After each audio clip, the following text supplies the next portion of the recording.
Well, I am just checking to make sure that this is going. Let's go. Lindsay. Yes. All right. Well, thank you guys for joining us on Facebook Live. Lindsay Thies with 3 News Now here alongside reporter and anchor Megan Stewart and our very special guest tonight, Hobson Powell, VP of Yahoo for Optimization Services. Did Correct. I get that right? Yep. Wonderful. Thanks for joining us. Yeah, I'm happy to be here. So this is a series for those of you guys who are just tuning in live that we are doing this entire week called Omaha 2025, and we're digging into different topics about what the future of Omaha might look like. Yep, a lot of different topics. I first kicked it off with a piece yesterday at 10 o'clock that we aired. It just talked to a bunch of people in the city, a lot of stakeholders about what the city will look like in 2025 as far as development, education, technology, and arts and culture, and along with just regular people on the street, what they had to say about what they think the city is going to look like here in the next 8 years. And it might seem weird that we picked 8 years. Yes. You know, why? Such 2025, yeah. But there is a method to our madness for once, maybe. Yes. But so think about it like this. If you have a child who is a freshman in high school right now, what will Omaha look like when they're graduating college? And we thought that is a really good time frame to look at things. Right. So much can change in 8 Yeah. years. Speaking of, I can't help but remember, Hobson, you had said you've been in Omaha for about 8 years. Yes, 8 years. So tell us a little bit about how you came to Omaha and your role with Yahoo. Yeah, I came to Omaha in 2009 to almost exactly 8 years ago to help start the office here. We were going to build an operations hub here in town. And you know, it was an opportunity to come out here. We were building a data center that we broke ground on the following year, and so we were making a big investment there. And we thought this is a good place. We're going to try it out and see how it works for an operations hub. We started with advertising operations, and then we built into finance as well. And then our data center, which is in La Vista, is one of our largest data centers. That really got going. And over the course of 8 years, we've gone from starting out with a handful of employees to over 330 now, and it's been a great ride. I personally moved here from California. I've loved it. It's been a great spot for my family, and I moved here. I didn't have kids, and now I've got two little Nebraskans. So it just goes to show a lot can happen exactly. in 8 years. A lot can happen. Perfect. So one of the things for folks who may be tuned in to 3 News Now at 6 o'clock that we started to dig into with that part of the series is technology. And it's so hard to even think about what technology might look like 8 years from now, whether that's virtual reality, Google Glass, can't imagine what our smartphones or iPads might look like. But when you think generally about the future of technology, 2025, what comes to mind, Hobson? Well, I work in the advertising business, and we think a lot about how we personalize advertising and content for users. So Right. I definitely think we'll continue in that trend, and more mobile. It's fascinating to think. I think it would be hard to predict 8 years out where we'll be. Exactly. But I think continuing to focus on what's always worked in the media business, having great content that people want to interact with, and you can't go wrong with that. Definitely. Speaking of interacting, so if you guys are joining us on Facebook Live, thanks so much for spending your Tuesday evening with us. Lindsay Thies alongside Megan Stewart and Hobson Powell, who's the VP for Optimization for Yahoo. We're kind of just generally talking about Omaha 2025 and technology in 2025 and what it might look like. So if you have a question for us about the series, or you want to pick, a top techies brain with Hobson, feel free. I have my iPad here, kind of just tuning into some questions. No questions yet, but Laverne Butler and James Hahn are both saying hi. So hi guys. Thanks for tuning in. Hello. So when it comes to Omaha, one of the terms that we heard a lot in the story was the Silicon Prairie. Being from, California and Silicon Valley, do you ever think that Omaha and the Midwest will get to the point where we could rival California? Well, that's certainly a bold ambition. Tall order. Yeah. But I mean, it's been growing. It's Yes. undeniable that it's been growing, and you have companies that are some of the big names from Silicon Valley that have big presences here. Right. It's not just Yahoo. There's also Google and Facebook LinkedIn, just and now we've heard about announced, Facebook and PayPal. You know, that is part of the ecosystem. There's also a startup community and some great homegrown companies that are doing well. Right. And then a lot of startups, a lot of energy around startups themselves. That's what the ecosystem is in Silicon Valley, where people are, you know, they feel they're not so averse to risk. They're willing to try something new and go for it, and there are people willing to support them, invest there. So, you know, it'd be hard to get to that level, but, you know, certainly what we're doing is proving to work. It's gathering steam. I think a lot of companies have found this to be a great economic environment. And so that's where we are. That's been our story over the past 8 years. When you look at Omaha, there seemed to be this kind of reoccurring theme of low cost of living and stuff growing. Megan, tonight you're doing a story on development. Yes, a nice big piece on development. So, and just to get into a little bit of that is, you know, it's the question, do we continue to push west, or should we start to fill in more of our urban core and redevelop as opposed to develop right from scratch? There's many different opinions from that, you know, suburbia versus, you know, urbanization and all those different densification, all these different buzzwords that I'm throwing out here right now. But from what I've heard consistently from everyone, regardless of whatever side of the spectrum you're on, is that there is a want for people that live in suburbia or people that live in an urban core area. They want to be near things. They want like a sense of community. So one of the developers I was talking to, Kurt Hofer, he's developing the Avenue 1 project that's going to be way out west on 192nd and Dodge. He said, you know, we are developing in essentially what will likely be suburbia, but they're bringing in, you know, restaurants, they're bringing in bars, studio apartments to go up on top of these things, you know, businesses. So kind of more of like a little main street in the middle of suburbia. And so just as far as a question for you, as far as Omaha kind of develops and adds these sorts of projects, does that make it more appealing to people who are maybe coming from the coast? Yeah, certainly. I think, you know, we are really serious at Yahoo about attracting the best talent, and a big part of that is, you know, if somebody's going to, you know, move from another place or you know, stay in Omaha for a job with us, we want them, you know, obviously where we live here is going to be a big part of their decision. And you know, I think we found Omaha to be a great place. It's got a lot of fun things to do for a city of this size. Keeps our employees engaged, and there's always a new fun restaurant to go, you know, some cool events to go for, team building and things that, you know, recreation on the weekend to keep our folks that really like it. And then a lot of folks have families and you know, appreciate the lifestyle here and the lack of traffic and things like that. I was going to say, coming from California, I bet the traffic is much nicer. We have a question that's come in on Facebook, so I want to make sure. Is this our first question? Yeah, it's our first question. This is exciting. So I want to make sure we get this in. How do you think technology will change Omaha by 2025? Ooh, very good. Who asked that? That was from Lauren Reams, our digital producer. So Lauren, kicking thank it you off. very much. Thanks, Lauren. So Hobson, how do you think technology might change or influence Omaha by 2025? Well, I think there's some momentum around the technology sector here and the types of companies that are here, the types of roles that are here, which I think is great.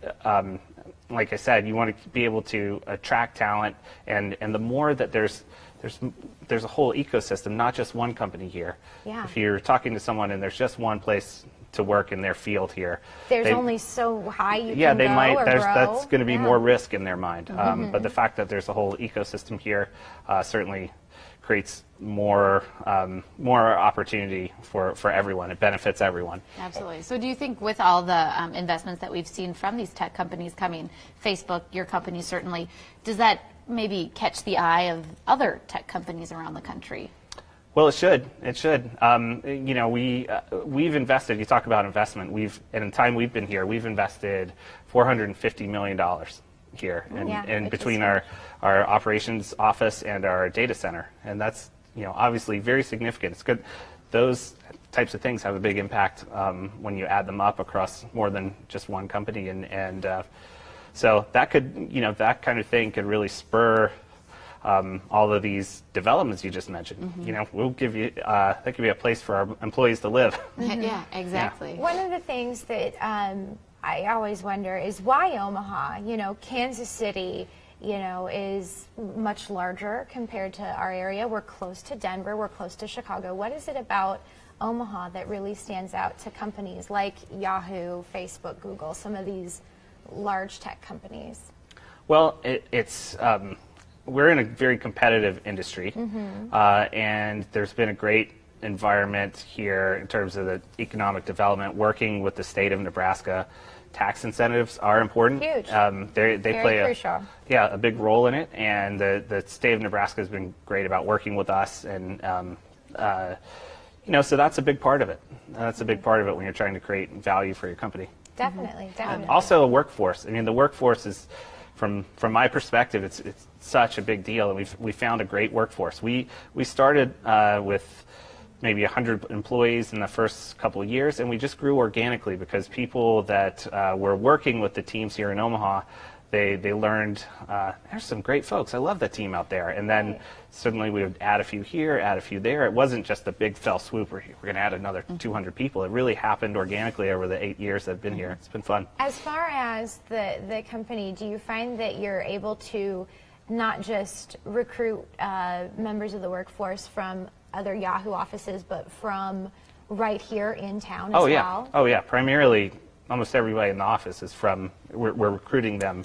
from here. Yeah, and we do draw folks from other offices. We have folks that have moved, that have worked in our you know, LA office like I did, or Barcelona or Dublin. We have folks that have moved from there to our Yahoo Omaha office. What do the people from Barcelona or Dublin think when they move to Omaha? That has to be a bit of a change. They love it. Yeah. They love it. I mean, there's a lot to offer here. Definitely, Yeah. definitely. As far as students, you know, like we were saying, if you have a freshman in high school now, when they graduate in 8 years, what will Omaha look like? Do you have any advice as far as what sort of major they should go into, or what companies like yours are really looking to hire right now? Yeah, that's a great question. I think there's certainly a big demand these days for computer science majors, and that type of, that's going to be a big opportunity. But also, you can't just be the tech side. A lot of folks, you know, you really need critical thinking skills. You need problem-solving skills. You can get those through different majors more in the liberal arts side. So, you know, we're ultimately a gigantic digital media company, and so you need both sides.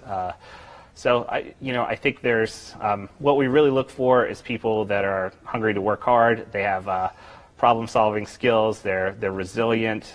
They're looking for new opportunities, and you can get there a number of ways. When we interview folks, we're really looking for that horsepower. What are those character traits that will make them successful? For those of you guys who are just joining us on Facebook Live, first, thank you.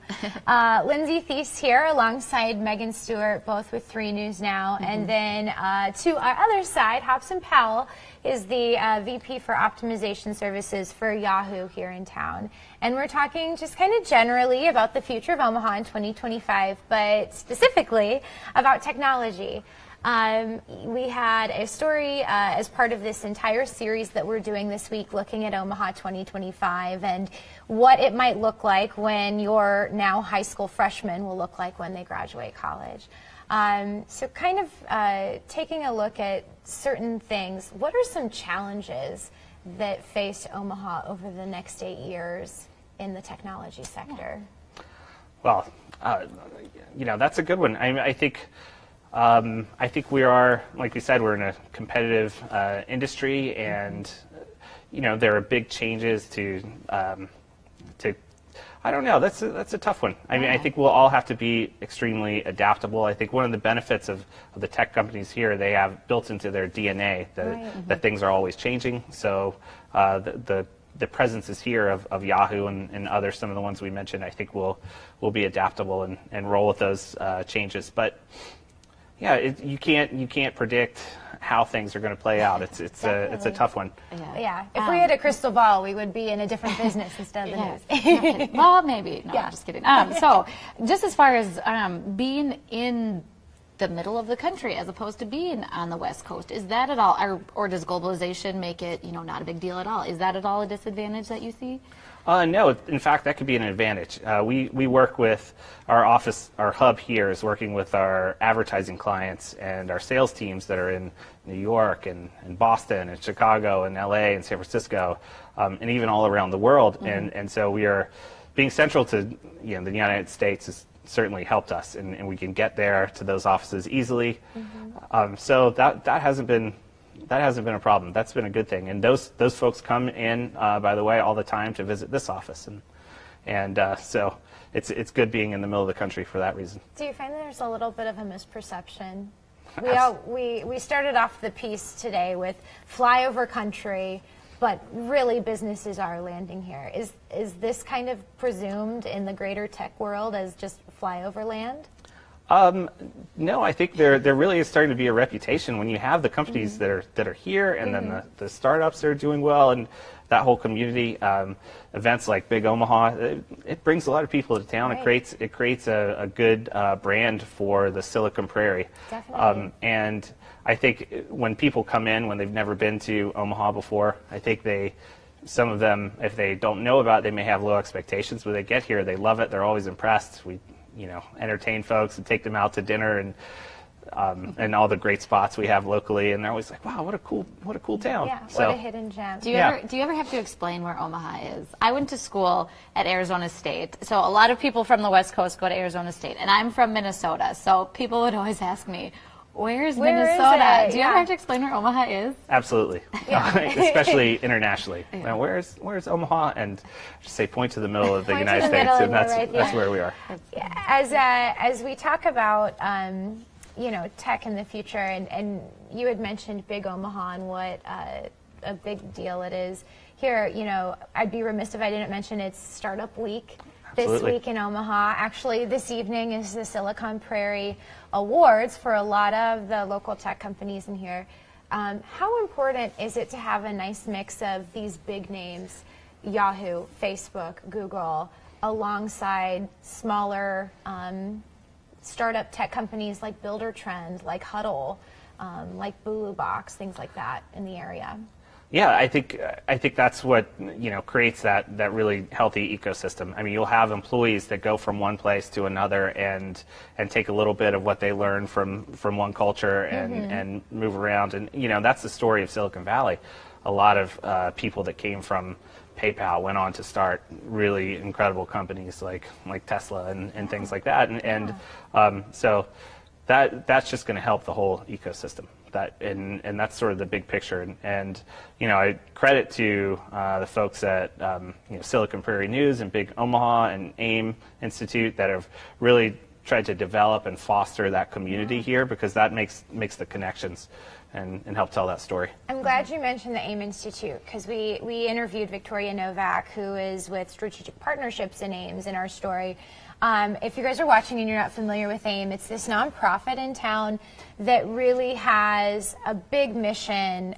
They do several things, but one of the big things that they work on is having classes and workshops and different things to really increase that workforce and the diversity within the workforce. What is the diversity rate like right now in the tech industry in Omaha, and where does it need to go? I think it needs to get better. It's not where it needs to be, but it's something that the company is very committed to, is having a diverse, inclusive workplace. You guys just had some big event with trying to with women in the tech sector. Oh, right. We have a very active Women in Tech operation. We have half of our leaders in the office are women. Great. And because of some of those things and some of the work we've done in the community, we were just awarded Best Place to Work for the Advancement of Women. Congratulations. So that's one piece. Thank you very much. We're very, very proud of that. But overall, the inclusiveness effort, the diversity effort at Yahoo is about, as a media company with a big audience, we get over 1 billion visitors in a month. We want if we want to best serve that audience, we need to have our team, understand that audience and be from that audience. And so that's been part of it. There's a business imperative. It's not just the right thing to do, but there's a business imperative behind it as well. Definitely. Yeah. Definitely. Well, thanks again so much. Oh, we got one more question. This one is from Jennifer Griswold. Hey, ladies, are there any nearby cities that Hobson sees as most competitive for attracting young, good workers? So where does our competition come from? Yeah, I mean, you mentioned some of the ones just around here with where we will sometimes recruit folks from, Kansas City or Denver or Twin Cities and even Chicago, where I think the sweet spot is if we can get somebody who's from here, but maybe is working in our industry in Chicago, and they always just wanted to come back, and then they find out, wow, I could work at Yahoo and be in this industry and live in Omaha. That would be great. I have to imagine the cost of living is such a big draw for people in Omaha compared to some of these bigger cities as well. It is certainly. And so, yeah, we compete, but Omaha is really, because of that ecosystem, because of the great business environment, the opportunities that are here.